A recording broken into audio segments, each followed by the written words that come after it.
para penonton di studio Zoom. Sekali lagi kita bertemu dalam temu janji mingguan kita, Dialog Pembangunan Ekonomi Majlis Dakwah Negara. Alhamdulillah pada petang ini bersama kita ialah kita undang Dr. Profesor Madya Dr. Saiful Nizam Tajuddin, pengarah Bioaromatic Research Center and Excellence, Universiti Malaysia Pahang. Selamat datang, Doktor. Ya, selamat datang Tuan Moderator. Ya. Yang kedua, kita jemput pemain burung profesional dari Tanah Merah, Kelantan. Boleh kajak Kelantan. Abdullah.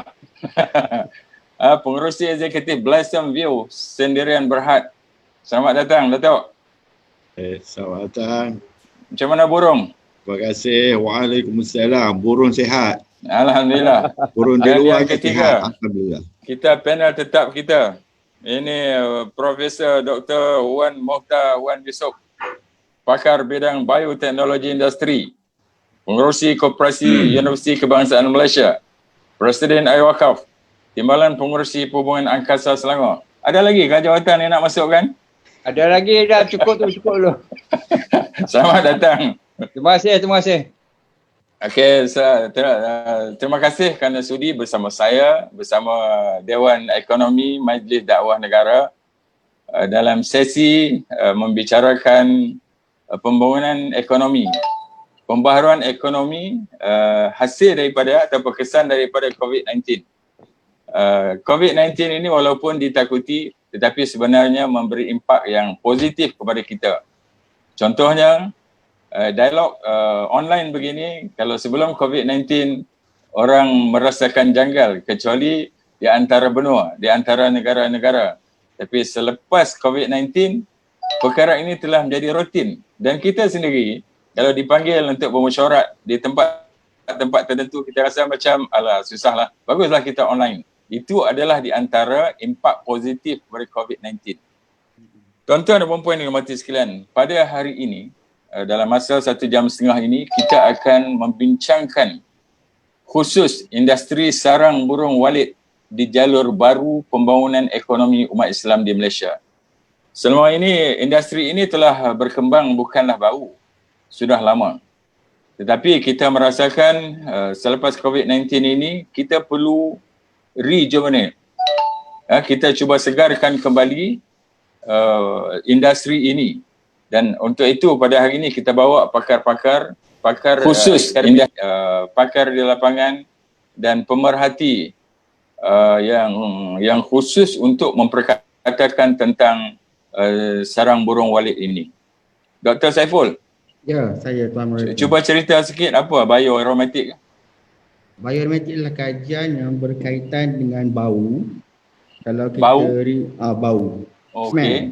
Kalau kita relatekan dengan burung walit ni, kita telah buat kajian macam mana kita nak tarik burung walit masuk dalam rumah burung dan bersarang dengan banyak dalam rumah burung. Itu antara kajian yang kita buat terhadap burung walit. Dan setakat ni penemuannya memang berkesan.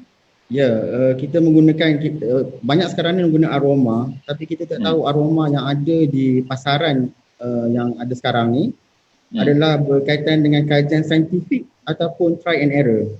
Tapi base kepada kita punya research, bau yang menarik burung walit adalah bau yang berkaitan dengan sarang dia dan juga dengan dia punya bulu yang jatuh tersebut. Dan sedikit berkaitan dengan guano ataupun tahi yang dia keluarkan dalam rumah burung. Itu yang menarik dalam research tersebut. Mana semua itu perlu ada, semua itu menjadi ramuan untuk menarik burung itu datang bersarang di sesuatu tempat. Ya, betul. Okey, Doktor. Kalau kita lihat, saya baca satu catatan pada tahun 2018 Malaysia menghasilkan sarang burung walit bernilai 1.3 bilion. Ya. Kemudian 2019 sehingga Oktober, Malaysia menghasilkan 921 juta. Yang 2020 ni belum tumui lagi dia punya datanya. Bermakna ini satu industri yang bagus. memberi pulangan kepada negara kita. Saya nak bertanya kepada doktor, dari kajian sejauh mana keupayaan industri sarang burung ini menjadi penyumbang kepada hasil negara? Itu dulu. Alright. Ya, silakan. Tuan Moderator, terima kasih atas jemputan pada dialog pembangunan ekonomi. Ingin saya berkongsi dengan semua penonton slide presentation. Maksudnya kita kena mengenali dulu apa itu burung walit pada yang baru ingin menceburi bidang tersebut, apa sejarah dia dan apa dia punya geography factors dan apa faktor yang menarik. Situ.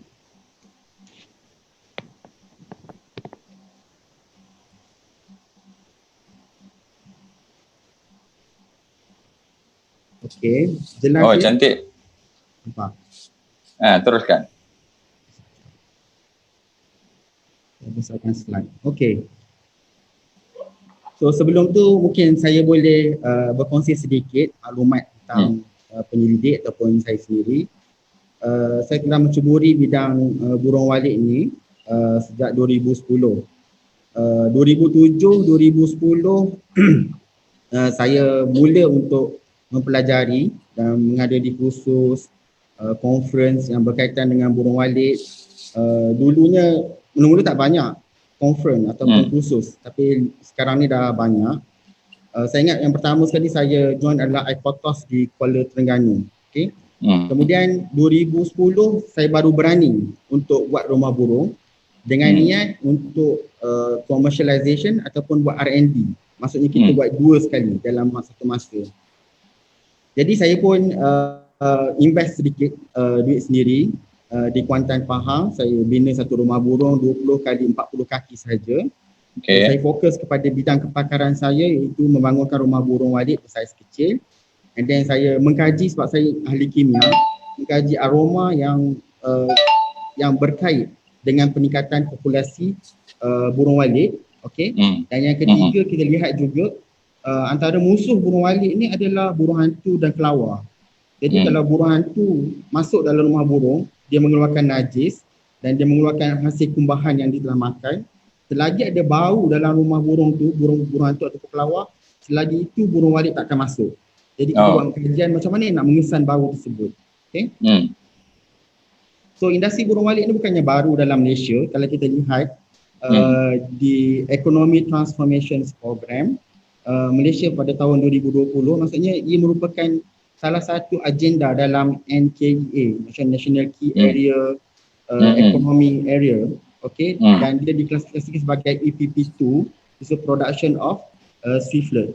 Dan projek burung walit ni diletakkan di bawah Department Veterina DVS Malaysia. Okay. Lepas tu kita lihat juga dalam burung walit tersebut kita ada satu pusat kecemerlangan burung walit ditubuhkan di UC Malaysia Pahang yang dikendalikan oleh Vice Chancellor UPM sendiri, itu Profesor Datin Aini Idris. Dan beberapa pakar-pakar burung walit berkumpul di situ memberi pandangan, cadangan untuk membangun industri tersebut. Okay. Jadi kalau kita lihat sejarah pula burung walit, kita tahu burung walit ni sebenarnya bukan baru di Malaysia, dia dah lama. Kalau kita lihat dari sejarah menurut cerita-cerita pedagang daripada China, dia telah ditemui pada kurun ke-14 oleh pelayar-pelayar Cina yang mana dia berlabuh ke Kepulauan Borneo, and then dia berehat di gua, and then dia jumpa sarang burung, dia makan dan dia akan merasa lebih bertenaga. Jadi dia merasakan bahawa sarang burung walit ini berkhasiat untuk kesihatan, dan mereka bawa sarang burung ini berjumpa dengan Maharaja Cina, dan ia merupakan jadi makanan yang mencakap makanan istana, makanan yang ada berprestij di China. Doktor, bila singgah di Borneo, mana dia pergi kepada Gua Madai, pergi kepada di gua-gua di sana. Gua-gua di Sabah yang memang telah pun terkenal lah, tapi itu bukan yang dipelihara, tapi yang ori. Yang liar. Yang liar. Okey, teruskan. Jadi kalau kita lihat dalam peta yang saya tunjuk dalam slide presentation ini, yang garisan merah itu adalah kawasan burung walit bersarang putih yang berkeliaran. Oh. Maksudnya kita ni di bumi Malaysia ni kita sangat rasa bertuah kerana di Malaysia ni di tanah pun berharga, di langit pun berharga. Tahu tak? Jadi kalau kita lihat di peta ni, burung walit tu dia berkeliaran di selatan Vietnam, selatan ke Cambodia, and then selatan Thai, keseluruhan Malaysia, and then kalau Indonesia tu sampai ke Makassar, Indonesia. Sebab baru ni saya pergi travel ke Makassar, Indonesia, saya ingat banyak rumah burung di sana. Jadi kita lihat kawasan Asia Tenggara ni adalah kawasan yang sangat berharga kepada untuk industri burung walit. Di kawasan lain macam mana kawasan lain di dunia? Tak ada. Burung walit hanya ada di sini saja. Wallahu akbar. Maknanya itu Afrika rezeki untuk Nusantara. Rezeki untuk rakyat Malaysia, Nusantara. Jadi kita kena memainkan peranan untuk mendapatkan manfaat daripada apa yang kita ada. Sumber asli kita. Kan? Okey, saya teruskan lagi dengan cepat. Ya, jadi silakan. Kalau kita lihat burung walit ni dia bersaiz kecil, dia dalam 12 km je panjang dia punya diameter dia, dan dia banyak spesies tuan moderator. Kalau kita lihat tuan moderator punya flyers ataupun poster hebahan tu ada gambar burung kan? Tapi tuan moderator itu bukan burung walit. Burung lain. Sebab kita tidak burung pakai walit. Itu kita kena mengenali burung walit. Kalau burung walit, kalau kita lihat sini dia bersarang putih, kita panggil dia kalau saintifik dia Aerodermus fusihagus. Yang ini yang gambar ni bersarang putih. Aerodermus yes. So kalau yang bersarang hitam yang macam gini sarang dia. Okey. Tapi yang berharga kepada kita adalah yang sarang putih. Okey. Jadi burung walit ni tuan moderator dia ada dua sifat yang unik yang kita kena kenali dia. Yang pertama dia membina sarang burung daripada cecair air liur dia. Kita panggil saliva, dia buat sarang burung. Dalam masa sebulan dia boleh komplit, dia buat pelan-pelan. Okey, menggunakan air liur dia. Dan yang keduanya dia boleh bergerak dalam gelap. Dia ni seperti kelawar dan juga seperti burung hantu. Jadi kompetitor dia punya predator dia ataupun pemangsa dia adalah kelawar dan burung hantu juga. Okay. Dan yang ketiganya saya tak listkan sini, saya baru ingat dia tertarik dengan bunyi. Dia bermain dengan bunyi. Maksudnya ada bunyi-bunyi tertentu yang menarik dia, bunyi dia sendiri menarik dia untuk masuk ke dalam rumah burung. Dan yang seterusnya dia adalah sejenis burung pemakan serangga. Dia tidak makan pisang, tak makan betik. Jadi kalau orang cakap burung walit ni merosakkan tanaman, tidak, jauh sama sekali. Dan apa serangga yang dia makan, Doktor? Serangga yang paling dia gemar sekali adalah anak-anak yang terbang selepas hujan. Itu dia paling gemar. Anak-anak yang kecil terbang selepas hujan. Jadi kalau kita dekat lebuh raya, ada kajian tak? Itu juga satu industri baru tu. Mana kita boleh ternak kakatua itu untuk menjadi makanan burung. Ya, tapi kakatua ni dia merosakkan tanaman. Tapi yang salah satu lagi makanan bari-bari. Maksudnya kalau kita buah busuk kan, dalam bahasa yang mudah sikit, buah busuk kan kita ada serangga yang datang pada buah tersebut. Jadi serangga tu pun adalah makanan kegemaran burung walit. Yang seterusnya adalah boleh membiak dengan cara ada rumah burung walit. Yang ini yang kita bincang dengan Datuk Zu nanti. Okey, hari sebelum ni kita tengok orang buat rumah burung walit 2007, 2008. Mereka Chinese yang buat, kita tak faham apa dia buat kan. Jadi kita lihat wah, rupanya benda tu sangat berharga. Okay? Sekarang ni dah ramai orang Melayu Islam telah mencuburi bidang ni. Saya teruskan lagi Okey, silakan. Okey, kenapa ada potensi rumah burung ni? Potensi rumah industri sarang burung. Kenapa Malaysia? Kenapa kita pilih Malaysia? Yang pertama, Malaysia ni kaya dengan sumber makanan burung walit. Sebab pembiakan serangga. Maksudnya kita nak kata serangga banyak di Malaysia. Serangga adalah sumber makanan. Ada sumber makanan, ada burung walit. Okay? Dan kebanyakan serangga tu akan hidup di hutan, kawasan pertanian dan kawasan-kawasan yang berair, sungai, paya.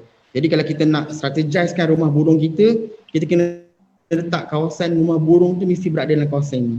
Okay? Yang dekat paya. Yang keduanya kita, Yang seterusnya kita sangat berterima kasih kepada kerajaan, especially daripada Ministry of Agriculture, Department Veterina Malaysia, Universiti buat R&D, agensi kerajaan pun banyak involved terlibat dalam industri burung walit dan pihak swasta.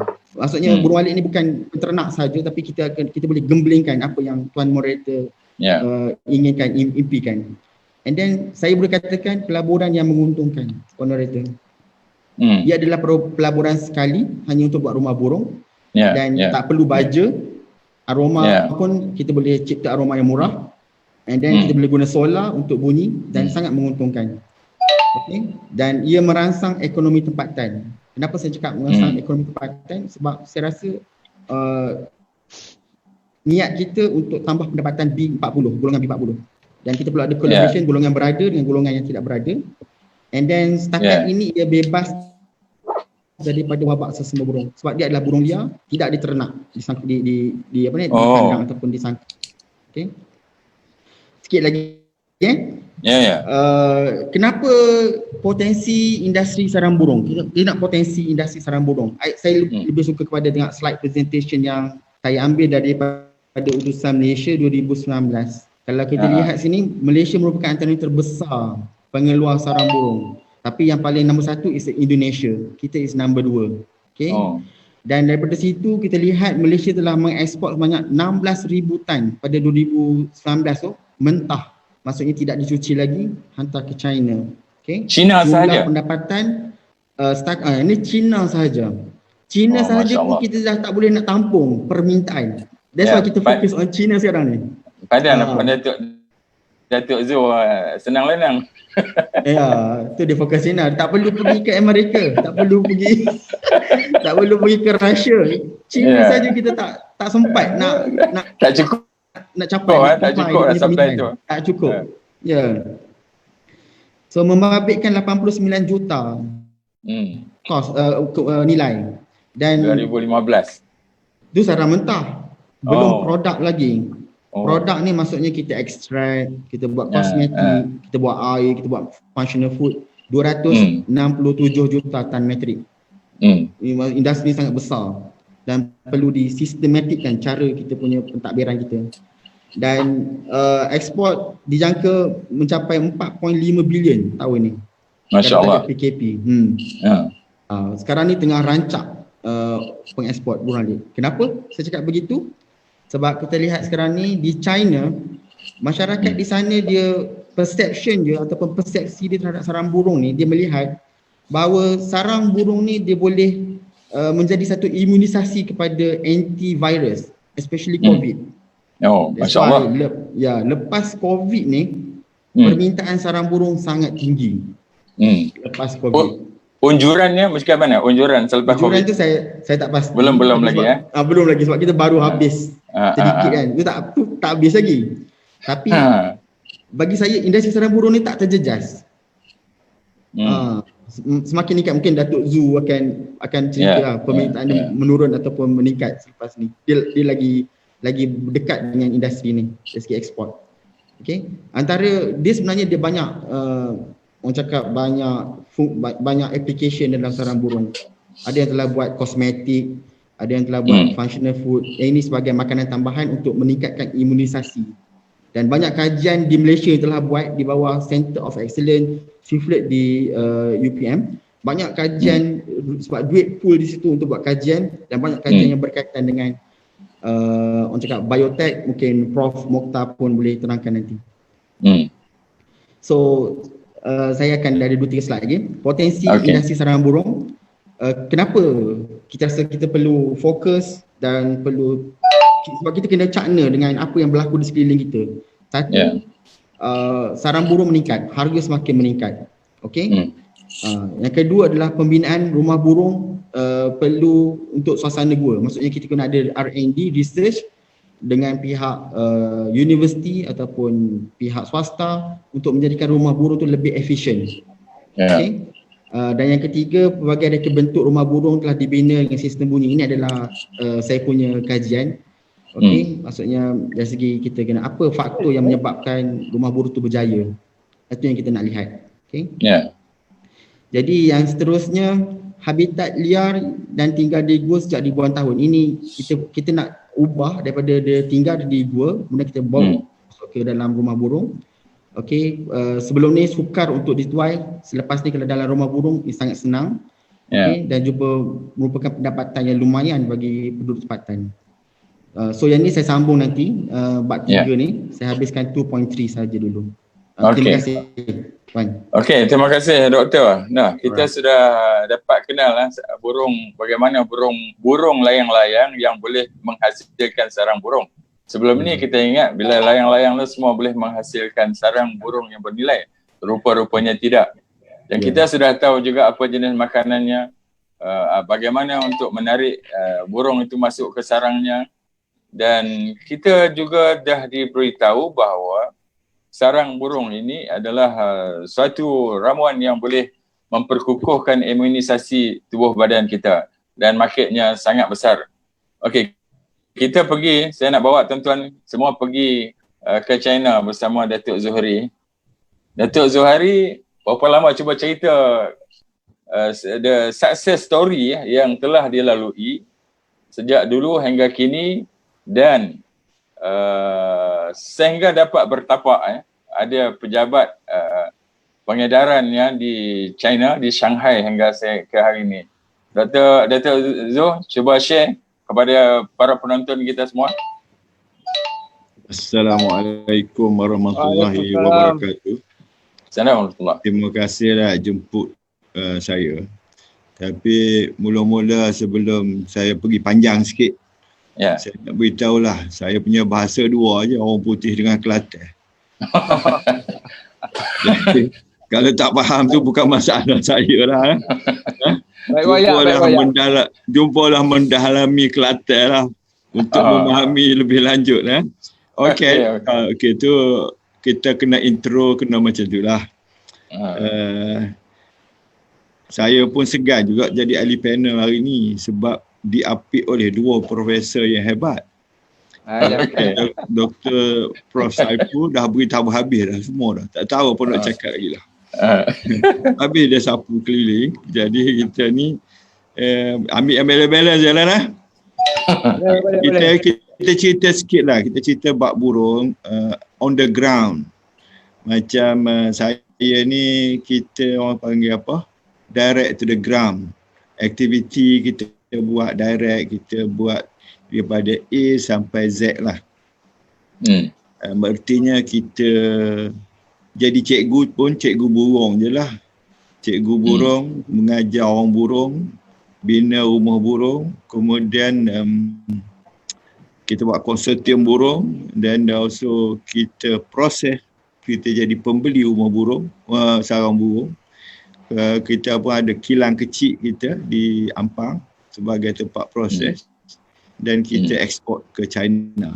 And then bukan China saja, in fact kita sekarang kita eksport ke Dubai, ke Canada, ke New Zealand, itu, and then Afrika.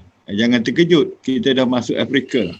Alhamdulillah. Johannesburg, ya, kita dah masuk Johannesburg. Diam-diam kita masuk Johannesburg. Dan sekarang Johannesburg, sebab di Johannesburg tu kita ada very big Chinatown. So dia dah jadi base orang Cina ni merata-rata satu dunia. Walaupun kita sebut negara macam-macam, Canada ke apa ke, actually China lah, China base. Orang Cina lah yang duduk di Canada, China yang duduk di Dubai. Dekat Dubai pun ada Chinatown, very big. Dan maksudnya Datuk, consumers yang paling tinggi ni adalah daripada keturunan China. Orang keturunan China. Orang keturunan China yang pembeli besarnya keturunan Cina. Yang lain tak banyak. Korea dia campur dengan ginseng, so dia tak banyak beli.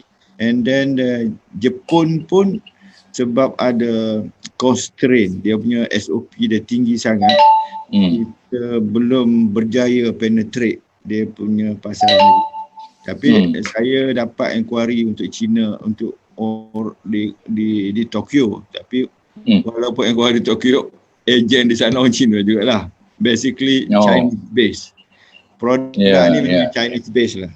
Tapi Ya. cerita sikit lah pasal moderator kita minta saya terangkan macam mana saya rebah bangun sebelum boleh bersila sikit lah. Tak boleh sila molek sangat, bersila sikit-sikit lah. Okey. Saya bermula pada tahun 2005. Masa tu kita duk tengok orang Cina duk bela burung di bandar-bandar. Saya kata apa bodoh Cina bela burung. Tak ada benda lain nak bela. Lepas tu yalah, tu satu-satu naik. Sebab dia orang ni ada bangunan sendiri. Berniaga di bawah, bangunan atas kosong. So bila dia nampak potensi, dia terus convert jadi rumah burung. Kita pergi Kota Baru pun bising dong-dang rumah Cina ada. Orang Melayu nak melawarkan rumah, dia nak bagi huduh rumah. Bila burung masuk taik penuh dalam biasa lah. And then nak belajar ilmu tak ada. Masa tu tak ada WhatsApp, tak ada semua ni. Semua internet pun zaman 1515 punya dialing lagi. Ya? Ya. So saya terpaksa lah.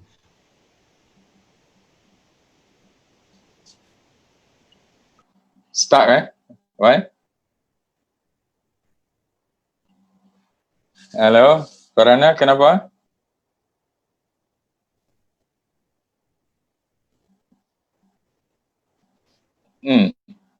Hang. Datuk Zu tak boleh dengar kalau hang. Ini internet Kelantan ni. Ojek. Oh. Internet Kelantan tak erat ni. Jalur tidak baru.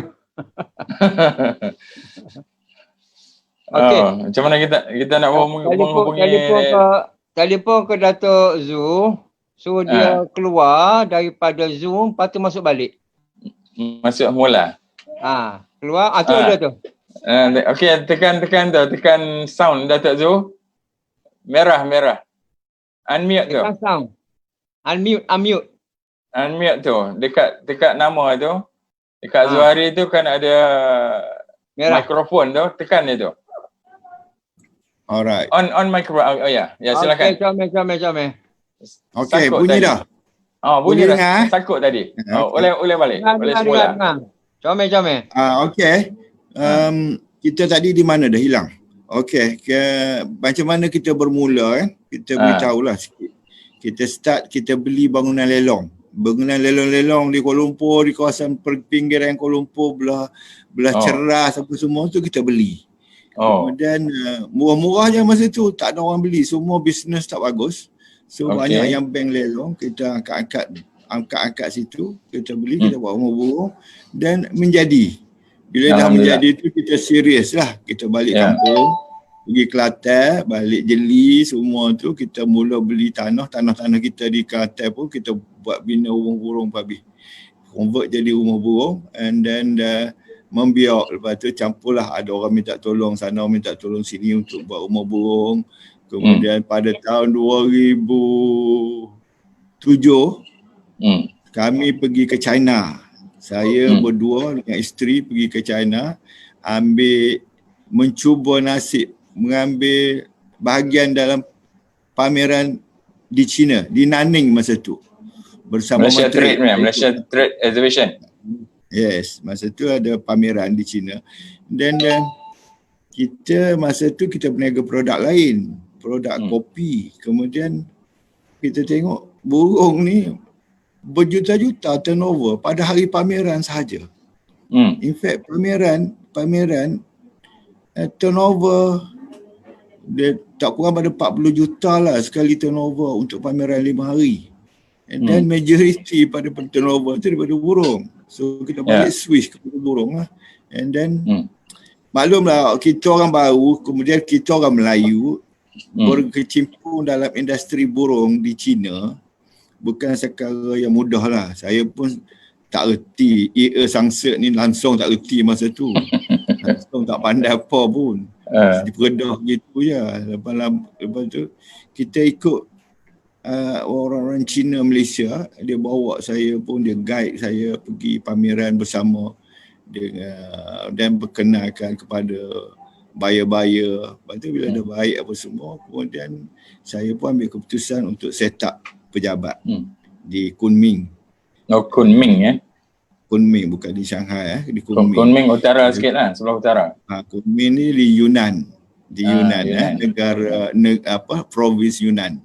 Ya. Kita daripada situ kita bergerak. Dan kita terpaksa memperkenalkan produk kita ke luar negara, sebab produk sarang burung ni tuan-tuan tahu semua bukan mudah untuk mendapat pembeli, sebab memang dia orang suka sarang burung, tapi bukan mudah untuk convince buyer sarang burung boleh dijual begitu saja. Tak semudah gitu. Sebab sarang burung yang paling ditakuti oleh orang Cina, produk palsu. Produk palsu. Jadi kerja kita mesti kena laju, kena kuat, kena rajin, kena usaha lebih. Sebab apa? Sehingga mereka convince bahawa produk kita original, baru dia order besar-besaran. Macam kita pergi satu pameran, tiap-tiap saya terpaksa ronda tiap-tiap bulan masuk China, pergi ke pameran. Saya sebab saya kena tunjuk muka saya bahawa saya serious player in this industry. Bila serious player, baru dia orang order. Saya pergi Shanghai, dia tengok muka saya dekat Shanghai ada. Kita pergi ke Dalian, dia tengok muka kita. Beijing, Tianjin, semua tu kita pergi satu China every year, cover satu China. So bila dia tengok lepas 2 tahun, baru dia yakin nak order dengan kita. Kalau kita pergi permulaan, dia tengok sarang burung sampel kita pun, paling-paling dia beli 100 gram, 200 gram. Sebab dia takut. Benda ni benda premium, mahal, harganya mahal. Kemudian bila harga mahal, dia walaupun 100 gram, 100 gram dah kurang-kurang pun 1,200 RMB.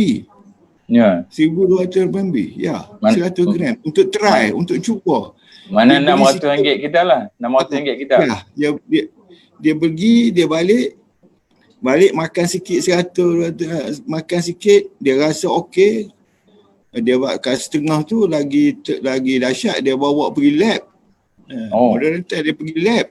Dia pergi test, bertentukan produk kita tak ada bahan kimia. Sebab campuran masa kecil tu ramai orang very tricky. Dia pakai bahan kimia, ada yang pakai itu, pakai ini, macam-macam. Ada yang campur macam-macam dalam tu supaya nampak macam sarang burung.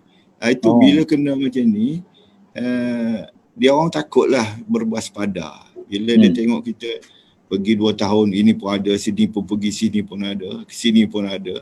Purchasing manager dia orang ni kadang-kadang 2-3 orang je untuk ronda Cina. So every time exhibition besar, dia nampak muka saya tu, dia tahu lah. Dan dia tahu kita memang serious player in this business. So I kena ikut bawa marketing staff saya pergi mana-mana kat China sehingga mereka yakin.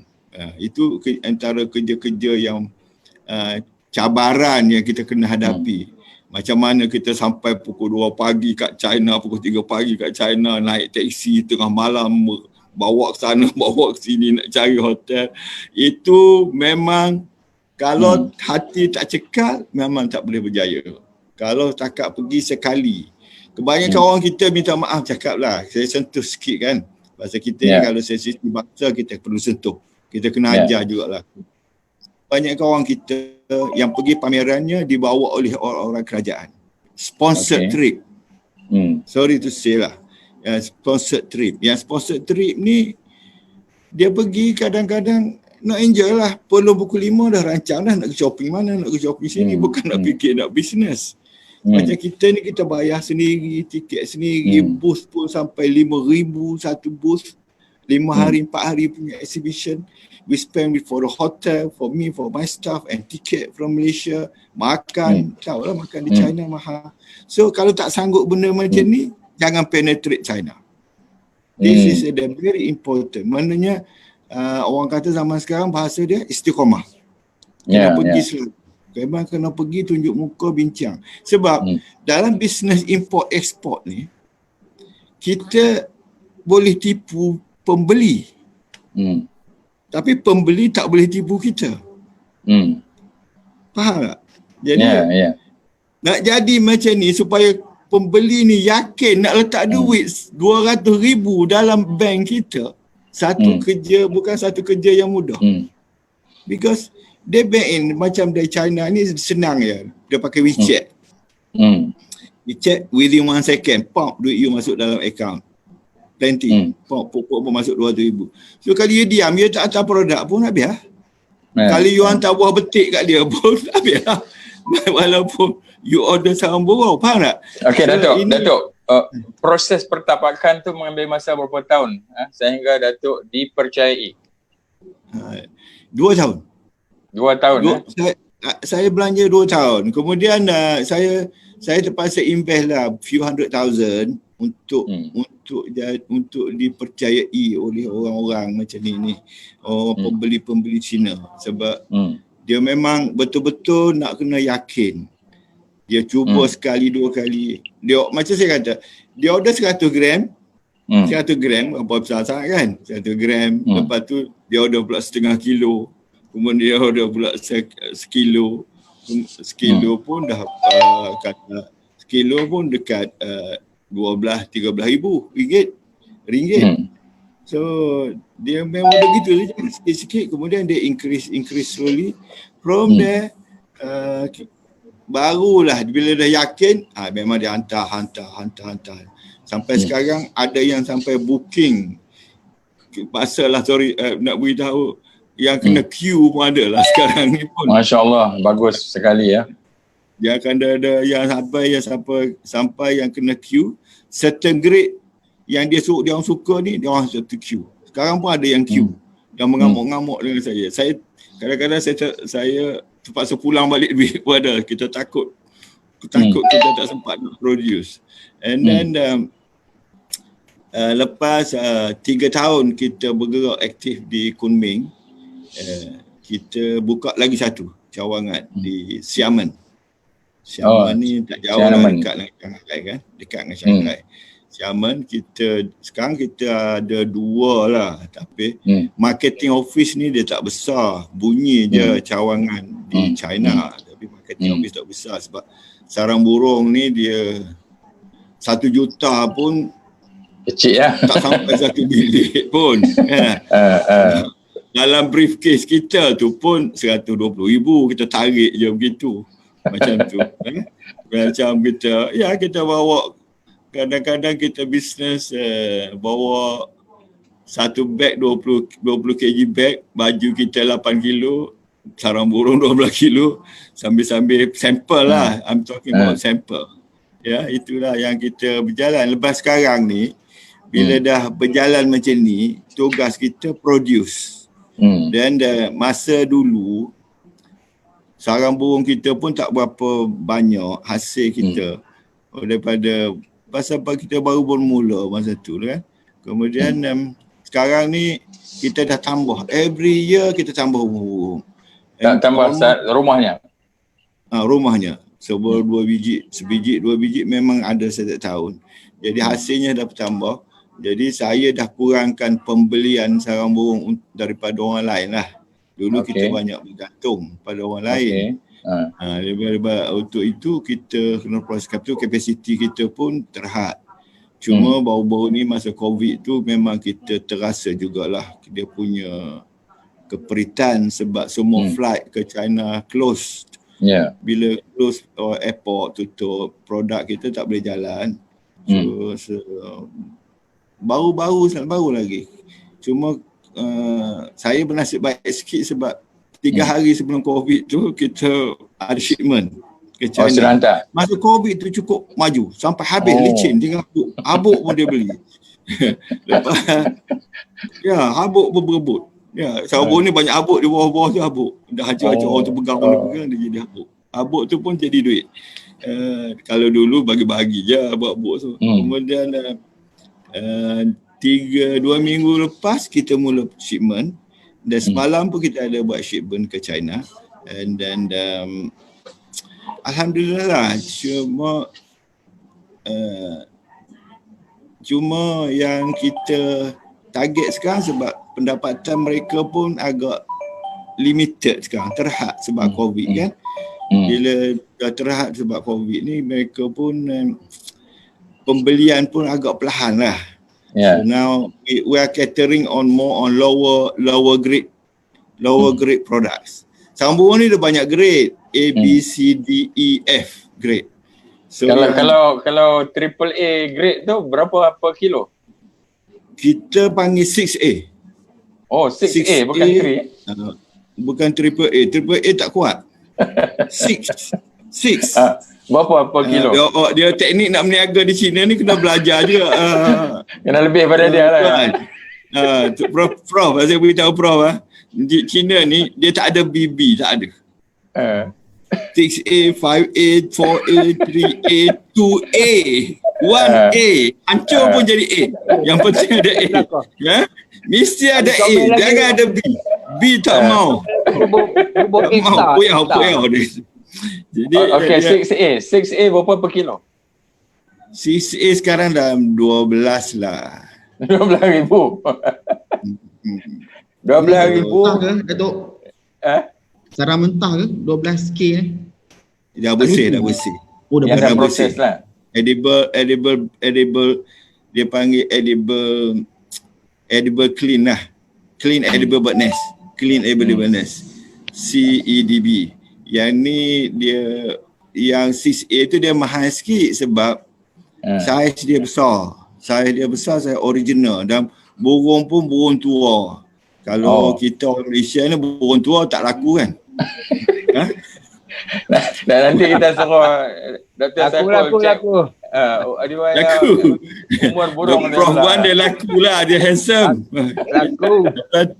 Kemudian daripada situlah yang kita bergerak sekarang, tapi dalam bisnes ni dia tak ada konsep relax, enjoy, tak ada. Continue, kena buat renew, kena buat selalu, kena refresh customer tiap-tiap hari, you kena beritahu, tanya khabar, apa khabar.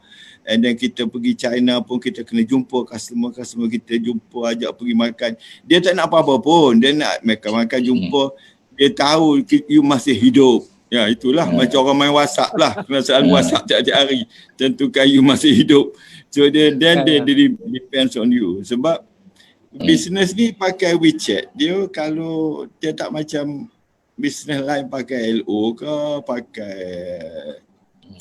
pakai apa nama PO ke, dia tak pakai itu. Dia suka je dia WeChat lah. Kadang-kadang dia tak beritahu pun dia dah masuk duit baru dia cakap. Itu yang kita pening. Okey Datuk. Datuk, kita dah dapat dah Datuk bagaimana Datuk penetrate market China dan sehingga China percaya kepada Datuk. Okey, itu cerita ekspor, hantar keluar negara. Bagaimana pula cabaran untuk membangunkan sarang burung dan menjaganya tu? Kepakarannya bagaimana? Okey. Separuh daripada penerangan tu Prof kita dah beritahu tadi. Dah cerita. Okey. Yang paling penting kita kena ingatlah, menternak burung balik ni dia kadang-kadang kita disalah-ertikan oleh beberapa konsultan, buat so-called konsultan. dia orang pergi jumpa kita, dia tahu moderator kita baru pension, duit ada 300-400 ribu gratuity. Dia pergi jumpa you, dia cakap, ini buat senangnya pakcik, buat rumah burung tinggal tunggu kutip hasil. Ini dia bagi konsultan. Lepas tu you tanya pula, tanya berapa tingkat kena buat. Oh kalau boleh 5 tingkat je. Oh 5 tingkat lagi besar lagi bagus. Mana tak bagus. Kalau 1 tingkat untung 40,000, 5 tingkat untung 200,000. Faham? Actually apa-apa bisnes yang kita buat pun, apa-apa, bahkan bukan cerita bisnes lah. Orang tahfiz pun kalau lepas tinggal tahfiz 3 bulan, terlupa ayat, hilang. Lagilah rumah burung. Rumah burung ni kena jaga. Dia ada musuh dia. Ada teknik dia. Music system kena check selalu. dalam tu kena ada musuh. Macam selain pada musuh Prof Saipul beritahu tu, ada musuh-musuh lain. Selain kita tadi sebut apa, kelawar, kita ada buah hantu. Itu yang paling besar musuh, yang paling ditakuti. Kemudian kita ada budak tikus, biawak, ular, kemudian kita ada lipas-lipas, cicak. Ni kita ada satu bahasa lagi, orang Kelantan panggil pokek apa? Pokka. Tokek. Tokek. Sini panggil tokek. Tokek. Tokek ni dia makan telur burung. Tokek makan telur burung. Jangan terkejut, kita pergi sedap je, kita masuk rumah burung, kita tengok sarang banyak, kita kontak. Semua tak ada telur. Mana yang tak ada telur kita ambil. Tak ada telur kita ambil kan. Kawan tu bertelur, bila bertelur kena makan. Telur kena makan. Kita tak perasan. Okey ni dia nyorok, dia macam cicak, tak nampak pun. So benda-benda macam ni, you kena betul-betul hari-hari kena beri cek. Paling tidak pun 2 minggu sekali kena masuk rumah burung. So kalau orang tua ni, kalau kena buat bangunan 400,000, tak pergi jaga, macam bagi duit sajalah. Kalau anak kalau kebetulan anak tu tak kerja, bolehlah kita halau dia pergi masuk dalam. Ya? Ini kena perhati. Saya cerita tu jujur lah, siapa-siapa yang nak buat rumah burung, tak boleh kata rancangan, dia panggil apa? RBT. Kalau kita cakap kat orang, kita nak suruh dia beli, nak suruh dia buat rumah burung dengan kita cakap, ini RBT punya. Rancangan bina tinggal. Rancangan bina tinggal. Tapi dia tinggal je, memang tinggal. Jadi hantu lah, rumah hantu lah. Ini satu konsep yang salah, yang selalu diajar oleh setengah-setengah konsultan. Konsultan. Consultant. You have to be careful with consultant. Semua mengaku konsultan. Kadang-kadang konsultan ni sendiri rumah burung pun tak ada. Ini kena ingat. Dia sendiri tak ada. Burung je dia ada. Burung je ada. Tapi rumah burung sendiri tak ada. Kadang rumah burung sendiri kalau ada apa sebab tak berjaya, dia sorok lah. Dia tak boleh. Okey Datuk, berdasarkan pengalaman belasan tahun Datuk ni, Datuk dah yakin bahawa Datuk boleh bantu mempertingkatkan ekonomi Malaysia, orang kita ini dalam industri sarang burung.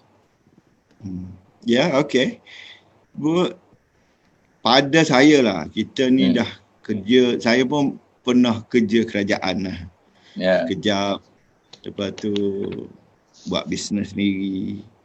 Sebanyak-banyak bisnes tu, macam-macam bisnes kita buat. Nak cari makan kan, ada anak kecil-kecil nak kena makan. Isteri pun comel-comel nak kena maintain.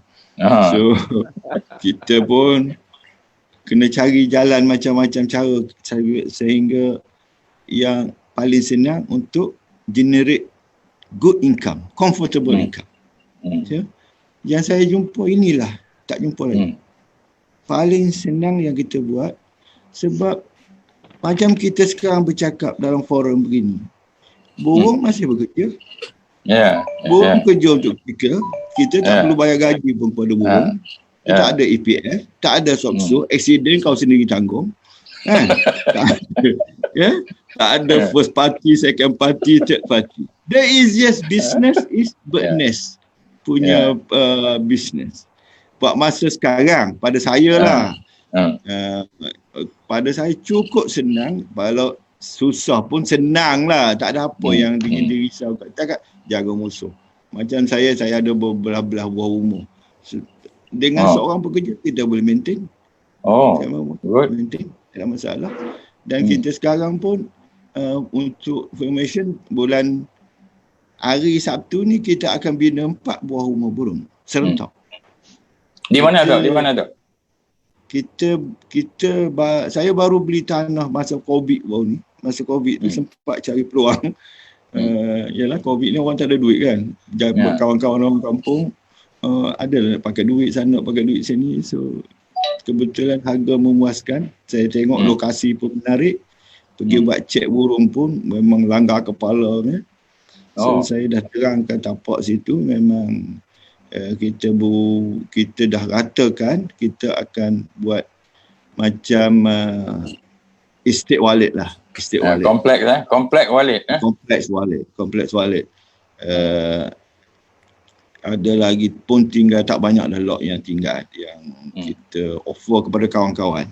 Ada yang Prof Wan nak ambil tu satu lot. Boleh Wan. Boleh Prof. Ya gini. Kalau Prof Wan senang lah sambil-sambil balik di Gua Musa tu singgah bila minum teh, minum kopi, pergi tengok duit dah 30,000 dalam atas langit. InsyaAllah boleh. InsyaAllah saya akan gerakkan koperasi. Dia kita yang kita buat sekarang boleh ke sambung ni moderator? Tak apa, dulu. Saya ni pantang dapat mic. Itu yang masalah. Tak tahu, berhenti loh kita minum dulu sarang burung. Air sarang burung. Okay, right. Okay, baik. Okay, ceritanya menarik. Market sudah ada di China. Consumers yang terbesar di dunia adalah suku China, cukup Chinese. Dan Datuk Zu telah penetrate China dan ada 2 cawangan ya. Dan juga sekarang di Malaysia dah ada 12 rumah burung. Jadi apa lagi? Maknanya kita dah ada, kalau kita mau involve, ini para penonton semua kalau mau involve dalam industri sarang burung, kita dah ada tempat yang boleh dipercayai, ada tempat memprosesnya dan ada tempat memarketkannya. Dan dah pergi ke beberapa negara di seluruh dunia. Okey, saya nak pergi kepada Prof Wan lah. Tadi Prof Saiful, Dr. Saiful telah sebut sikit tentang collaboration antara orang kaya dan B40. Kita kata di jalur baru ini, mungkin kita nak ubah sikit. Kalau dulu industri sarang burung dimain oleh orang yang ada duit, orang-orang berada. Dan hari ini selepas COVID-19 menyerang dunia, kita tengok orang kaya pun sakit, orang susah pun sakit, semua pakat sakit. Jadi kita nak bawa masyarakat kita yang berada membantu yang kurang berada bersama-sama dengan yang berada. Bagaimana industri sarang burung walid ini boleh dimanfaatkan, Prof Wan? Silakan. A'udzubillah minasyaitanirrajim. Bismillahirrahmanirrahim. Sebenarnya saya sangat tertarik dengan Datuk Zu dan juga Dr. Saiful. Sehingga kan kalau mereka terus bercakap pun saya galik. Alhamdulillah. Jadi saya nak sebut macam ni saja. MDN, Majlis Dakwah Negara, perlu menubuhkan secepat mungkin satu unit industri burung walid. Cepat mungkin. Okay. Dan membuka peluang kepada sesiapa saja yang nak masuk untuk membeli shareholding yang Datuk Zu boleh sediakan. Saya akan gerakkan beberapa koperasi untuk berbincang dengan Datuk Zu. Nanti minta nombor telefon. Banyak koperasi dia ada duit. Tapi dia tak tahu macam mana nak guna duit tu. Jadi saya nampak sangat MDN sebagai satu platform untuk menggerakkan beberapa koperasi, beberapa pelabur yang ingin melabur. Dari dia saya ingatkan bahawasanya kita dah ada kumpulan pengkaji, kumpulan penyelidik, Dr. Saiful, UMP. Saya nampak tadi dalam kertas jurnal dia tu ada nama Prof Aini Idris. Itu Naib Chancellor UPM. Dan sangat cukuplah dari segi R&D, Research and Development. Dari segi urusan menembusi pasaran, Datuk Zu dah buat. Pasaran pun dah ada. Kepercayaan pun dah ada. Tidak ada sebab kalau MDN tidak ambil peluang ini untuk membuka laluan unit industri burung walid tajaan MDN. MDN tak perlu taja duit sebab MDN sekarang jana duit. MDN buka peluang untuk mendaftarkan sesiapa saja, mana-mana saja koperasi Dan kita akan buat selepas ini perjumpaan 2-3 orang saja. Datuk Zul ada, Dr. Saiful ada, Saudara Zakaria pun ada, saya pun mungkin ada. Bos MDN ataupun Datuk Muk pun mungkin duk dengar, dia pun suka. Bagaimana kita boleh gerakkan usahawan-usahawan muda, tak kira B40 ke, B20 ke, tak kira, semuanya mesti faham bahawasanya burung walit ini tak ada di Afrika. Tak ada di mana tempat. Ini adalah anugerah Allah Subhanahu Wa Taala kepada kita. Saya dengar apabila Dr. Saiful kata burung walit ini hanya ada di kawasan kita. Masya Allah. Saya teringat gam Arabic hanya ada di Sudan. Ada penyelidik daripada Australia, dia pergi ke Sudan, dia ambil anak pokok tu, dia tanam di Australia. Kononnya harapan dia akan dapat gam Arabic. Pokok tu tumbuh tapi tak keluar gam. Sebab anugerah Allah ini tidak ada manusia yang boleh buat. Betul. Maka kita kena memanfaatkan, dan MDN sangat-sangatlah beruntung.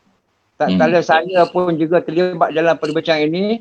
Dr. Saiful membuka laluan dan juga penelitiannya di peringkat R&D. Kemudian Datuk Zul, Masya Allah. Saya berbangga Datuk. Datuk ni orang Kelantan. Saya orang Kelantan juga. Sama-sama kita Kelantan ni. Kita kena kembangkan peluang yang sudah kita pun raih. Ya? Saya kata Datuk Zul sekarang perlu kepada suatu jumlah manusia yang berdaftar dengan MDN untuk tambah rumah burung walit. Saja sekarang. Sebab permintaan daripada negeri China saja cukup banyak sehingga kan tak kena tolak. Tak terpenuhi. Kita boleh dapatkan grade NA 12,000 1 kilo. Ini semua orang tak tahu. Saya pun tak tahu. Alhamdulillah saya hari ini terlibat dalam perbincangan ini. Saya nak suka sangatlah kita pada saudara Zakaria bahawa MDN sekarang ini sudah ada satu lajur baru untuk mencana wang yang banyak, dan laluan penjanaan wang ini sudah pun diterokai oleh Datuk Zul. Sudah pun diselidik oleh Dr. Saiful dan tim dia. Dapat sokongan tim orang besar dalam industri, dalam penyelidikan saintifik, Prof. Aini Idris. Masya Allah. Saya nampak tidak ada ramuan lagi yang perlu kita cari kecuali terus saja membuka jalan untuk siapa-siapa saja masukkan duit. Mungkin ada nak masukkan 1,000, mungkin 2,000, tak kira. MDN kena kumpul, mungkin 100,000. Okey, Zul, 1,000 ni kita nak masuk. Berapa bagi balik? Tak bagi balik pun tak apa, yang pentingnya benda ni berjalan. Dan kita memanfaatkan satu anugerah Allah Subhanahu Wa Taala bahawa burung walit ini, nah kamu orang-orang di Nusantara, ambillah air liur dia saja, mu tak payah buat. Tubik Kelantan tu minta maaf lah, orang lain tu mungkin tak payah. Tapi saya rasa cukup tertarik dan cukup teruja lah. Saya sendiri pun nak masuk sikit lah, kalau boleh investment 1,000-2,000 kau mana ada ni. Duit pecing ke? Prof. Dalam bank. Prof Wan. Saya. Prof Wan nampak tak cara bagaimana para asnaf boleh diperkasakan kedudukan mereka melalui industri ini? Boleh. Satu rumah burung, Datuk Zul kata, satu orang pun boleh jaga. Kita boleh 2 orang lah asnaf jaga satu rumah burung. Saiznya Datuk Zul boleh bagi spek. Dia jaga tu, dia dapat pulangan per bulan. Kita perbanyakkan jumlah rumah burung walit di seluruh Malaysia. Berapa jumlah asnaf boleh bekerja situ. Dan duit untuk buat burung ini kalau dah dia tu asnaf, untuk menjana pulangan pada asnaf, maknanya duit zakat boleh guna lah. Boleh ya? Ya. Sebab ini bisnes comel tu, comel. untuk asnaf. Asnaf yang jaga. Asnaf tak ada kerja. Sekarang ni bukan saja asnaf tak ada kerja, ramai orang jadi asnaf. Sebab yang mengajar Quran di tahfiz berhenti kerana tahfiz ditutup. Banyak yang sudah dulu tidak tergolong dalam asnaf, tergolong dalam asnaf. Sekarang ini saya rasa oleh kerana burung walik ini dia punya apa dia ni penyakit dia. Burung walik tak ada penyakit. Dia ada musuh saja. Maknanya COVID-19 tak kena, tapi mungkin dia kena, mungkin kulak kena lah. Itu kajian sikit ya Dr. Saiful. Mungkin ya. Dan daripada burung hatu, lain daripada tiku, hula, lipah, tokek dan sebagainya tu, itu urusan unit industri MDN burung walik yang kita subkonkan kepada Dr. Saiful untuk kaji. Untuk menjana sebanyak mungkin permintaan sarang burung ataupun debu burung jadi kaya. Kalau kita naik mana itu operasi. Datuk Zul boleh jadi penasihat kepada unit industri burung walik MDN. Saya rasa kita kena buat duit banyak. InsyaAllah. Prof Wan, kita minum dulu. Tapi Datuk Zul tadi dia minum sarang burung tak bagi kita. Patutnya hari ni dia promote dia punya Blossom View 9 Berhad tu. Bagi kat kita minum juga. Dia tak perlu promote. Sekarang orang cari nak minum. Dia pergi ambil dah. Okey, kita Prof Wan rehat dulu. Kita sambung dengan Dr. Saiful. Tadi ada lagi yang tertinggal. Kemudian saya nak, sebelum itu saya ada satu soalan. Perbezaan di segi kualiti sarang burung liar yang ada di Gua Mantong, di Gua Madai, di Sabah tu dengan sarang burung yang kita pelihara. Kualitinya bagaimana? Okey, mungkin slide tu kalau lebih bermakna Datuk Zu yang jawab sebab dia lebih mengenali harga semua. Kebanyakan yang apa yang kita praktis dalam rumah burung yang kita ada sekarang ni adalah sarang burung putih. Jadi sekarang ni kalau kita nak fokus kepada sarang burung di gua, memang dia ada market dia tersendiri, sarang burung yang ada hitam sedikit tu. Dan apa yang kita boleh, iaitu kita tak boleh nak kontrol. Itu kita tidak boleh kontrol sebab itu memang liar punya. Tapi apa yang kita boleh kontrol untuk memenuhi pasaran yang Datuk Zu cakap memang sangat tinggi tersebut, kita lebih berminat kepada sarang burung putih. Burung putih sarang burung putih. Jadi kalau kita lihat permintaan sangat tinggi dan Prof Wan cakap tadi kita lihat macam mana kita nak gemblengkan asnaf dengan duit zakat ataupun duit yang kita ada dan tanah-tanah wakaf. Kita banyak tanah-tanah wakaf di Malaysia ni, tanah-tanah terbiar. Macam mana kita nak menggemblengkan benda tu dalam masa yang sama, kita tak perlu bagi tunai kepada asnaf ataupun orang-orang miskin.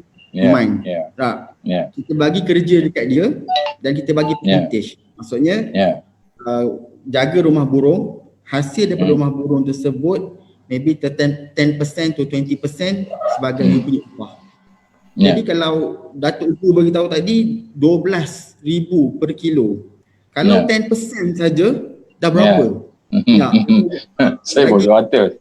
Yes, jadi kita pihak berwajib atau pihak autoriti yang ada kuasa tak perlu pening kepala nak cari duit dari mana. Ini kita dapat gemblengkan. Betul. Jadi mungkin saya sambung sikit. Silakan. Nampak burung malik ni menarik, harga mahal semua. Tapi kita banyak benda hidden yang kita tak tahu. Like Dr. Zu cakap tadi ada consultant kan? Consultant. Jadi kita kena hati-hati. Jadi kita sambung sikit lagi. Slide. Okay.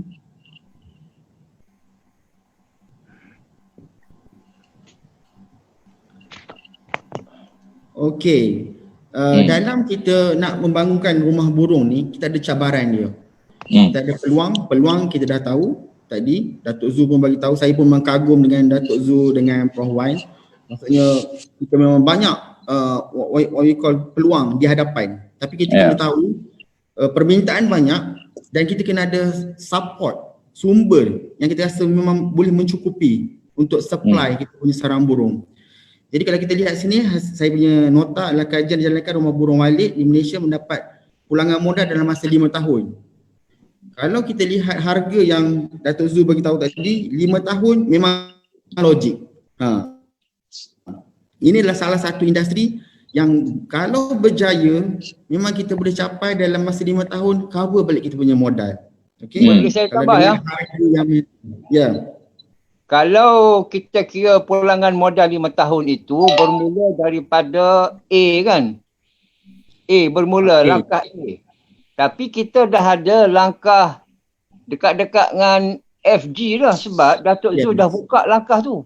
Sungguh. Maka besar kemungkinan pulangan modal bukan 5 tahun, mungkin 2 tahun ataupun setahun saja. Sebab yang kita piggyback ride, kita tumpang ini adalah rezeki Datuk Zul yang dia dah buka pasaran. Rezeki yang Dr. Saiful dah buka R&D, dah tahu biokimia dia, dah tahu masalah penjagaan, mungkin ada lagi musuh-musuh yang dalam alam gaib. Jadi kita bermula bukan di peringkat A, kita bermula di peringkat mungkin dah peringkat X dah. Ya, kita bukan mencuba. Macam mana? Sungguh. Betul ya? Saya setuju. Sebab sekarang ni laluan tu dah ada dan kita bukan masa lagi mencuba atau kita pun bukan mendapat maklumat daripada orang yang tidak kita kenali. Yes. Sekarang ni kita pacak saja, kita on dan kita dah tahu dah hasil tu kita nak jual kat mana. Ya, dah ada. Laluan semua. Okay, tu very good idea. Semua dah ada. Modal dah ada. Saya nak cadangkan MDN setelah dia bersetuju buka unit industri burung Walid, dia kena letakkan diri dia sebagai agensi yang menjaga penakrafan kualiti. Datuk Zul boleh bantu, Datuk Saiful boleh bantu. Tapi siapa nak bagi dia kualiti 6A, 5A, semua A, itu kualiti Malaysiana. Kita tak mau orang lain bagi kualiti. Jadi kita akan dicamkan sebagai tempat rujukan. Ini burung Walid yang dihasilkan secara naluri burung Walid. Tidak ada benda sintetik, tidak ada satu campuran bahan-bahan lain. Kita dicamkan begitu. MDN ada nama, Datuk Zul ada pasaran, ada rangkaian. Dr. Saiful ada kepakaran dari segi R&D, pemikiran, sokongan UMP. UMP pun boleh buat duit ni. Dia punya KPI yang buat sendiri duit. Jadi dia Prof Wan, kita akan tubuhkan MQA Sarang Burung Walid Malaysia. Betul. Bila itu kita buat, maka kita akan accreditize mana-mana pengusaha yang keluarkan burung Walid, MDN dengan sokongan Datuk Zu dengan Dr. Saiful memberi penarafan. Ini 6A, ini 5A. Nak bekal kepada Datuk Zu melalui jentera MDN ini, mesti ikut penarafan ini. Lepas itu kita bagi lesen. Kita bagi lesen pada siapa? Asnaf yang jaga 2-3 burung, 2-3 rumah burung itu, dia ada quality control dia yang kita kena buat. Dan ini sumbangan, saya ingat sumbangan besar daripada bio, apa dia tu? Bio aromatik. Kita bercakap dengan pengarah ni, Profesor Madya Dr. Saiful. Dia mesti setuju ni. Sebab kalau saya jadi Dr. Saiful, saya akan sokong tu ni. Sebab okey. Tak apa, kita dengar Dr. Saiful sambung lagi. Boleh. Kita bagi laluan dia teruskan. Okey. Baik, kalau kita berdasarkan kepada pengalaman Datuk Zu, kalau sebelum kita nak buat rumah burung tu, ini kepada pendengar yang baru mengenali industri sarang burung. Yang pertama sekali kita kena tahu lokasi yang strategik, and then design rumah burung tu macam mana kita nak buat, besar mana, tinggi mana, itu kita perlu tahu. Ini secara umum lah, tak go pada detail teknikal. And then faktor dalaman rumah burung tu macam mana, sistem bunyi yang kita nak pasang tu macam mana, dan aroma bau dalam rumah burung tu menyerupai bau burung ataupun bau gua yang dia minati. Dan kita kena lihat juga faktor pemangsa macam mana. Sekarang ni pemangsa, kalau kita lihat burung hantu, kelawar tu kita dah boleh tackle dah. Kita boleh nak tahu dah, kita ada perangkap dia semua macam mana. Sekarang ni pemangsa yang kita paling takut adalah pencuri. Orang tu sendiri. Mungkin ada pengalaman orang pecah masuk rumah curi, itu memang satu perkara yang sangat sukar sekarang ni. Kita perlu ada security dalam rumah burung kita tu. So kalau kita lihat sekarang ni, kita nak pergi ekspor ke China, kita kena strengthenkan, kita kena kuatkan kita punya dalaman kita, knowledge kita berkaitan dengan R&D. Mana-mana negara yang berjaya, company yang berjaya, dia ada R&D punya what we call unit ataupun pusat pendidikan dia. Kalau kita lihat di Bioinformatics, saya bergabung dengan pusat kecemerlangan burung walik di UPM. Kita dalam kajian tentang untuk membuat smart bird house. Maksudnya smart bird house tu kita tak perlu buat terlalu besar, 20 kali 60 kaki persegi, and then tinggi 2 tingkat, tapi hasil dia optimum. Maksudnya kalau rumah burung saya sendiri pun memang saya rasa macam okey, dia punya pengeluaran dia kecil saja, 20 kali 40, tapi boleh dapat dalam 2 kilo sekali harvest. Tinggi berapa tinggi? Tinggi lebih kurang 40, 10, 20 kaki. Okay. 20 kaki tinggi? 20 kaki tinggi. Tapi saya buat satu level saja yang betul-betul dalam gambar ni. Okay. Jadi ini untuk R&D. Kalau kita lihat, kita punya investment dengan hasil tu memang memadai, optimum lah dalam bahasa saintifik dia.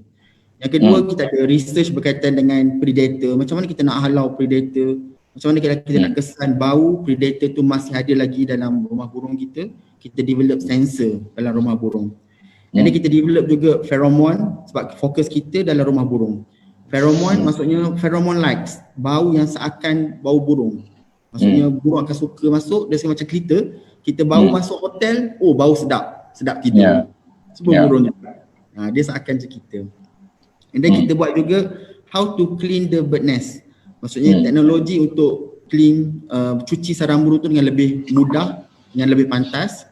And then yang banyak buat sekarang ni adalah complementary medicine project, traditional punya ubat.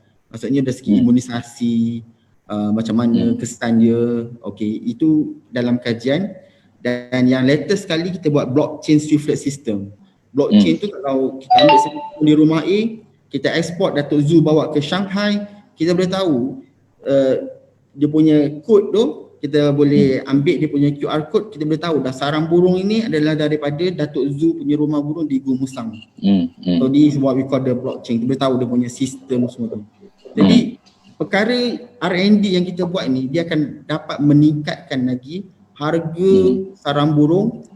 Pembeli lebih trust, macam Datuk cakap, guna WeChat lagi trust kita punya products, tiada tipu-tipu, tiada campuran, dan kita punya production, kita bikin sustain the production kita. Maksudnya rumah burung tu, kalau orang biasa dengan rumah burung, 1 tahun kita boleh harvest 3 hingga 4 kali kalau kita ingat dia punya caran tu. Katakan 1 kali harvest tu kita boleh dapat katakan 6,000. Katakan Datuk Zoo boleh dapat 12,000 satu. Kalau 3 kali 1 tahun sudah dapat berapa? Dah ada 36,000. Hanya kos sekali sahaja, kos air dengan api saya rasa tak sampai 5-10 ringgit satu bulan. Kos menjaga dia tak perlu everyday duduk lihat rumah burung macam jaga lembu. Mungkin 2 minggu sekali datang lihat takut ada apa-apa kekurangan bunyi tak bunyi. Dan ia sangat, orang cakap sangat efektif, tak perlu kita mendapatkan asnaf yang berpendidikan tinggi. Just asnaf yang orang cakap memang tidak berpelajaran menjaga rumah burung, dan dia akan dapat income monthly daripada hasil jualan rumah burung tersebut. It is the best industry saya rasa. Seterusnya. So dia ada cabaran dia dalam kajian ini, dalam kajian rumah burung. Macam saya sendiri, kalau saya buat rumah burung, saya ada pengalaman, Datuk Zoo pun ada pengalaman. Saya buat rumah burung kecil je, 20 kali 40, dan saya ramai kawan yang ada rumah burung 200,000, 500,000, 1 juta pun ada. Tapi kalau hasil dia okey, tak kira macam membadai. Okey. Bergantung kepada kemampuan kita. Dan kita punya target adalah return of investment less than 5 years. Kurang daripada 5 tahun. Dengan harga sarang burung harap-harap tak jatuh lebih kurang 3,000, 3,500, boleh cecah 4,000. Dia bergantung. Sekarang ni dah ada MyGap bawah DVS. MyGap tu kalau orang ada daftar dengan MyGap, dia akan harga tu lebih mahal. Sebab lagi trusted. Dia dah register dia punya company, burung dia semua. Kita panggil MyGap system.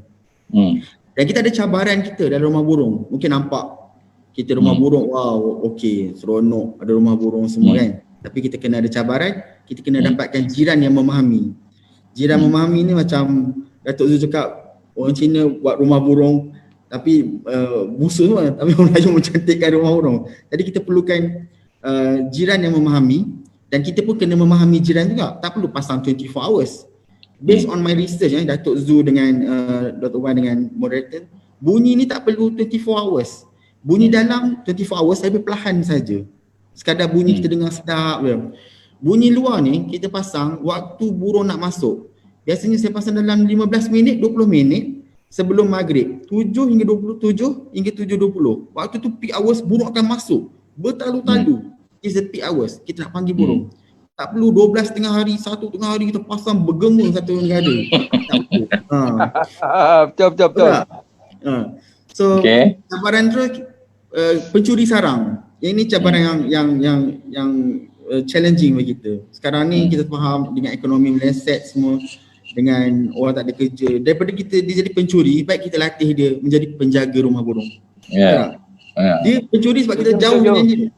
Sekarang ni kita bawa dia rapat dengan kita suruh dia yang tolong kita untuk jaga rumah burung. Kita bagi percentage pada dia. Lagi sustain dia punya income. And then pemangsa, kita tahu kita dah bagi tahu tadi pemangsa. Cuaca one of the problem juga, mungkin kerana cuaca panas, kita kena design kat rumah burung kita tu memang boleh dapat insulator ataupun dapat menahan haba ataupun cuaca temperature yang disukai oleh burung. And then kita kena kaji juga cost, berapa cost kita nak invest dalam this project, masa kita nak harvest, masa bila kita boleh harvest, dan tenaga kerja yang kita diperlukan berapa orang. Dan sangat kurang tenaga pekerja. Kita benda ni tak perlu everyday duduk sekadar kita buat, tapi kita kena cakna tu kena tahu juga, dia tinggal terus. Pasaran dan harga semasa, Datuk Zul lagi tahu. Teknologi dan inovasi, itu di universiti dan pusat pendidikan yang buat. Kita rasa advance, memikirkan macam mana kita nak mengoptimumkan pengeluaran sarang burung. Macam mana teknologi dan inovasi yang boleh lebih baik sarang burung. Mungkin satu hari nanti sarang burung boleh jadi satu good imunisasi sistem. Maka kita boleh dapat dapat cegah daripada virus apa-apa. Itu memang satu yang kita tunggu-tunggu. Jadi ini contoh rumah burung kepada, kalau macam kita bermula dengan idea yang kecil, rumah burung kecil, tapi hasil yang merangsangkan. Kalau level ni boleh dibesarkan lagi, my plan untuk besarkan lagi semua, bawah boleh pakai. So interesting. This idea kalau kita nak start dengan modal yang kecil dahulu. So kalau kita lihat rumah burung yang sukses ni, saya kira sukses lah. Macam saya satisfied. 20 kali 40, tinggi 20 kaki saja. 2011 construction. Dulu construction harga dia lebih kurang 70,000 saja. So kalau tu kita boleh dapat ROI less than 5 years. Dan saya rasa sarang lagi, burung population lagi tambah sekarang ni, not 300, makin bertambah. Burung ni dia punya graph dia, makin lama kita peram, kita duduk dalam burung 2 tahun, 2 tahun, kalau kita tak kacau conditions ataupun dia punya rumah burung tu selesa bagi dia akan sentiasa bertambah. Kita boleh dalam rumah burung tu, kita punya tempat yang ada besaran tu, kita boleh buat double lagi. Dia bersarang. Sebab dia suka. Sebab dia pun ada konsep rumahku syurgaku. Dia tak macam tanah sawit. Dia ada jarak. Betul. 8 kaki, 8 kaki. Itu burung no. Dia unik. Dia macam kita cakap makin banyak burung masuk, makin banyak. Jadi saya memang berminat lah dengan industri ni. That's why saya buat penyelidikan dalam bidang ni.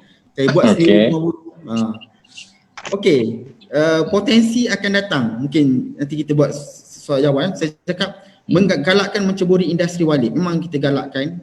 Okey, mungkin orang takut nak invest 70,000, 100,000 per bulan tu agak besar kan. Tapi dia tak nampak impact selepas tu. Macam Datuk Zul cakap, if you want nak join this industry, kena invest dulu.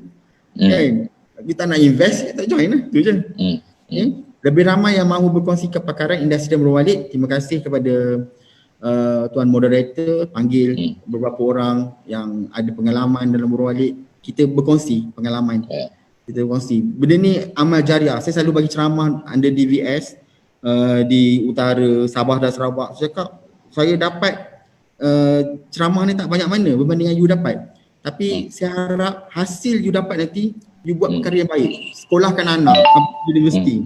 Pergi haji, umrah. Kan? Maksudnya daripada tu, pahala tu dapat kita balik. Sebab kita berkongsi pengalaman. Kan? Alhamdulillah. Amal jariah, amal jariah. Amal jariah, insyaAllah.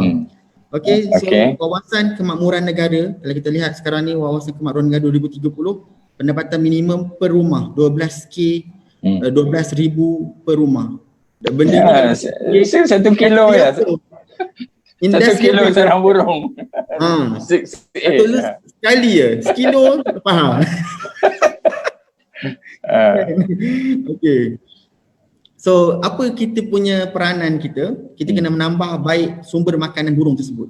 Kita buat rumah burung jangan kosong. Kita tanam pokok, integrasi, tanaman apa, integration punya farm. Maksudnya tanam nenas, pokok-pokok di keliling rumah burung. Okay. And then tanaman berskala besar untuk menarik serangga di kawasan rumah warib. Maksudnya pokok-pokok yang tanam tu sebenarnya jadi impact kepada rumah burung. Kalau rumah burung kita tak ada pokok di sekeliling, memang burung kurang datang sebab tak ada sumber makanan dia. Kita tanam, kita tanam, hijaukan kawasan rumah kita. And then pertukaran ke desa. Kita nampak sekarang ni orang kita orang Melayu, tanah ada 1 ekar. Rumah sebiji, belakang semak. Betul tak? Rugi semak tu. Kita sanggup semak. Apa kata kita duduk rumah tu 20 tahun, 30 tahun. Kita cari modal, berkongsi dengan Majlis Dakwah Negara. Kita buat collaboration, okay? Buat 1 ekar tanah, suku ekar tanah, rumah burung kecil. Satu kecil je. 20 kali 60, 40, 2 tingkat. Kita 20 tahun duduk di rumah tu. Pencen tak perlu pencen dah. 20 tahun tu burung bayar pencen kepada kita.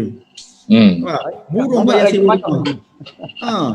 Yalah, dia macam Datuk Zul kan. Datuk Zul sekarang burung bayar pencen dah. Goyang kaki je. Burung bekerja untuk dia. Ya. So itulah saya nampak. Alhamdulillah. Ya, di desa mempunyai ruang yang lebih luas untuk perusahaan burung walit. Sayang, tanah banyak rumah, tanah kita luas, tapi kita memanfaatkan semaksimum mungkin. Betul tak? Satu rumah burung boleh bayar sewa loan rumah untuk setiap bulan. Kita goyang kaki, tak perlu stres, burung bayar. Market saja. Alhamdulillah. Doktor, terima kasih doktor. Kita ada 5 minit, 7 minit lagi. Perbincangan ini menarik. 1 jam setengah tu tidak terasa telah berlalu. Ada seorang penonton yang tanya kita, statistik berjaya gagal rumah burung walit di Malaysia ni. Macam mana? Datuk Zul, doktor nak jawab? Peratus kejayaannya macam mana? Kejayaan rumah burung ni sebenarnya yang dulu, yang diorang buat dulu, banyak yang tidak berapa berjaya. Tak ada kata tak berjaya, tapi kurang berjaya. Sebab perkara yang paling penting apa-apa nak buat pun kena ada knowledge. Knowledge. Yang gagal tu sebab knowledge. Kalau tengok nota Prof Saiful tadi, perkara paling atas sekali lokasi. Itulah tadi kan lokasi.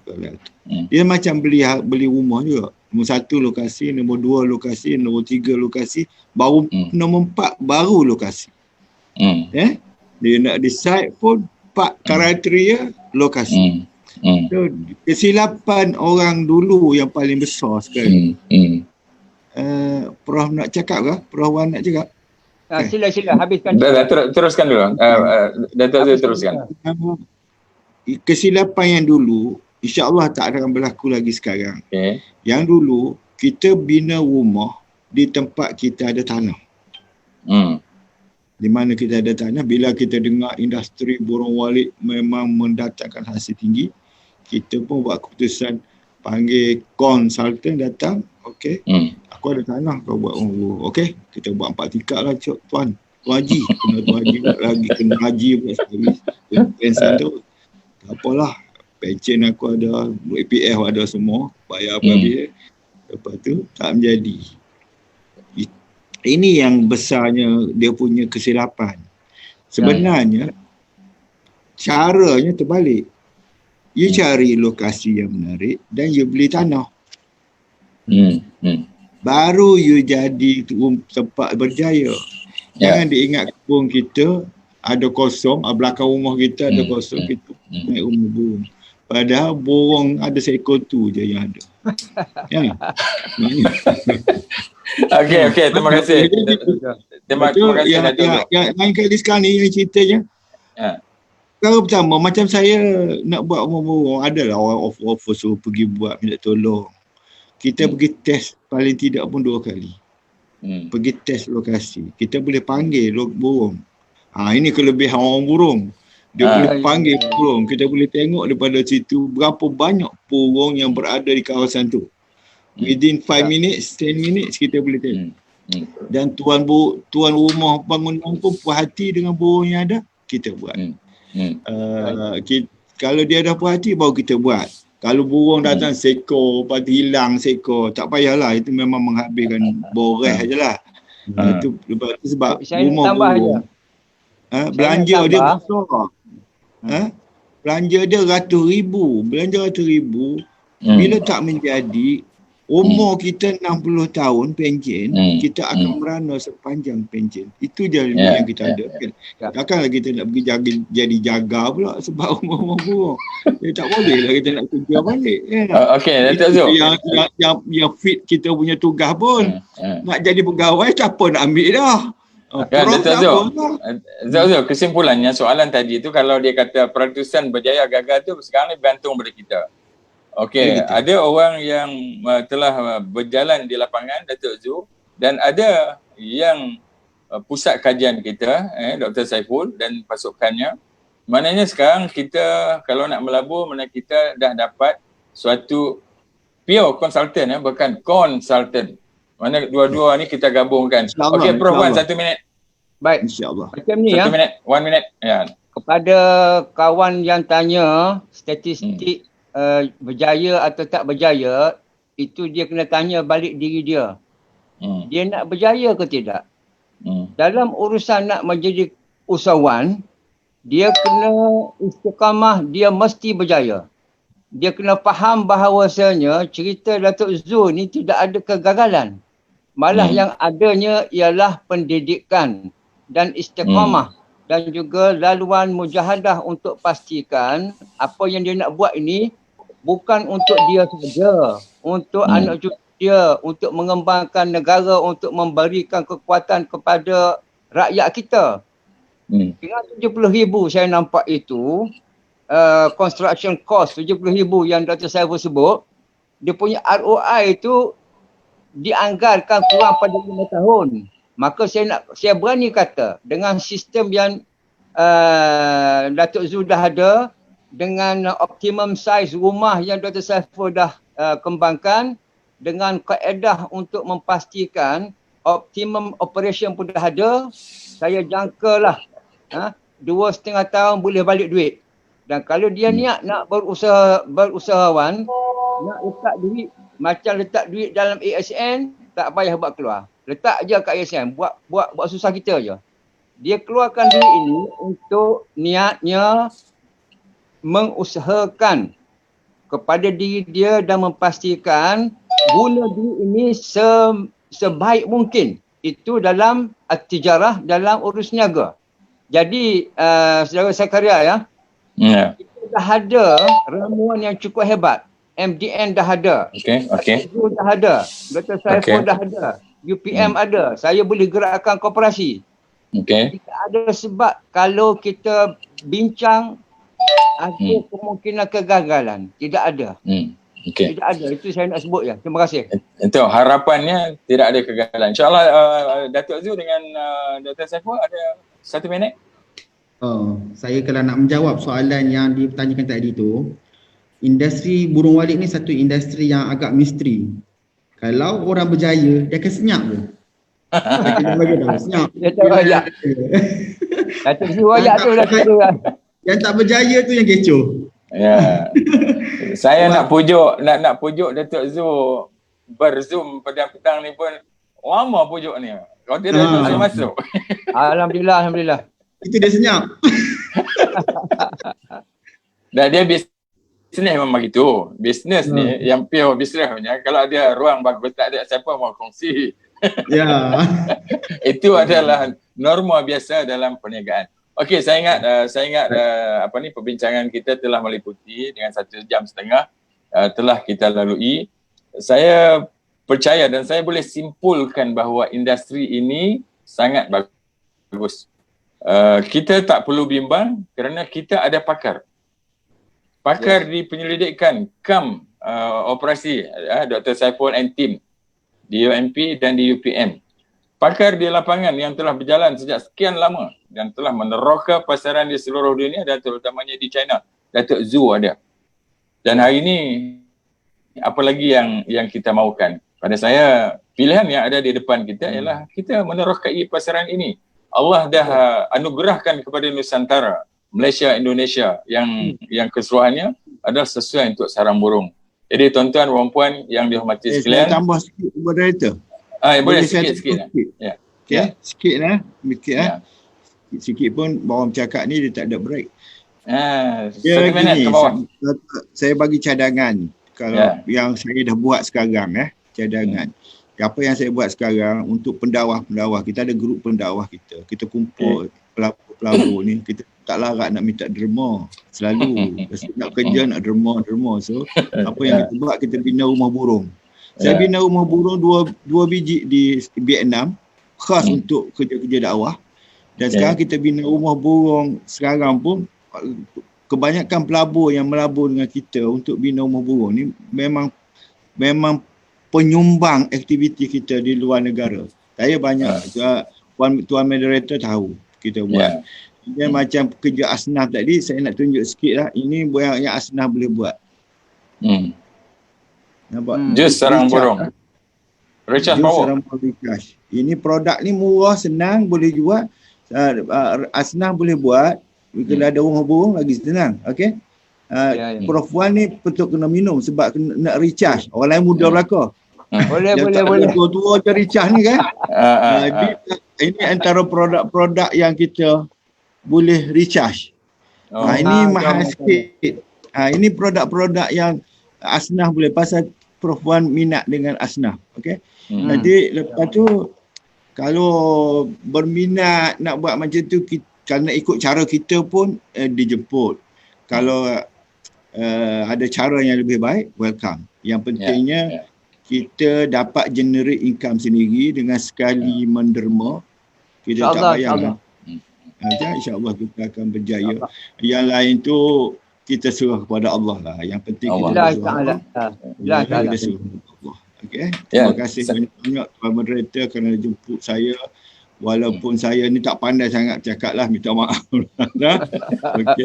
Cakap macam ni je lah boleh cara kampung. Tak apa. Dia bisnes ni tak perlu pandai cakap. Yang pandai cakap tu penjual ubat. Bisnes sarang burung tak perlu cakap pandai. Yang penting pandai jaga burung, pandai proses sarang burung dan pandai market sarang burung. Itu kebakaran yang diperlukan. Jadi terima kasih kepada Dr. Saiful, terima kasih kepada Dr. Zuhari, terima kasih kepada Prof. Wan Mokhtar yang telah memberi sumbang saran yang sangat menarik dalam industri sarang burung. Saya percaya para penonton telah mendapat manfaat. Dan selepas ini apa yang Prof. Wan cadangkan tadi, saya melalui Dewan Ekonomi kita akan memberi perhatian serius untuk unit industri sarang burung di bawah MDN ini. Jadi tuan-tuan dan puan yang dirahmati sekalian, jangan lupa hari yang sama minggu depan 1 hari bulan Julai 2020 jam 3 hingga 5 petang kita akan bincang satu tajuk yang menarik, lebih menarik iaitu bagaimana Melayu Muslim boleh menjuarai jalur baru pembangunan ekonomi umat. Di antara panelnya ialah Tan Sri Dr. Kamal Saleh, pengurusi Mayor. InsyaAllah kita berharap perbincangan kita ini telah memberi manfaat kepada penonton semua. Mudah-mudahan Allah merahmati kita. Terima kasih kepada para panel. InsyaAllah kita akan bertemu lagi. Wabillahil hidayah wa taufiq. Wassalamualaikum warahmatullahi wabarakatuh. Waalaikumsalam warahmatullahi wabarakatuh.